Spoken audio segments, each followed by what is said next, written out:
يا ترى الآية القرآنية اللي إحنا شايفينها قدامنا على الحيطة ديّة بتتعمل إزاي؟ مش مجرد قطعة خشب بتتحط على الحيطة كده وخلاص، لأ دي ليها قواعد وأُسس لازم ناخد بالنا منها. أول حاجة بنقيس المكان اللي إحنا عايزينه، هو على الحيطة هنا متر في متر، بعد كده بندخل على المرحلة اللي جاية وهي مرحلة التصميم على الكمبيوتر، بنكتب كلمة ما شاء الله لا قوة إلا بالله. بعد كده بنبعتها على المكنة CNC CO2.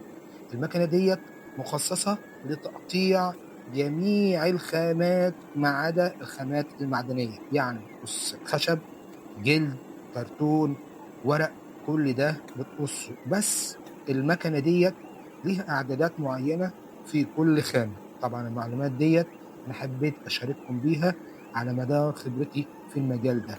ولازم أراعي وأنا شغال على المكنة أحط الأول double face من الخلفية، ليه؟ علشان وأنا شغال بعد كده أمسك الحرف وأشيل الورقة وألزقها على الحيطة على طول. هاسيبكم دلوقتي مع التفاصيل الخاصة بمرحلة التقطيع على المكنة.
ولو أنت معايا لغاية دلوقتي اشترك في القناة وفعل الجرس عشان يوصلك كل جديد.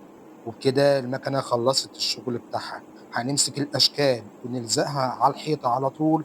لأ، ده في طريقة مهمة جدًا وسهلة هاعرّفك عليها إزاي نلزق دي على الحيطة، بس انتظرني في الفيديو اللي جاي.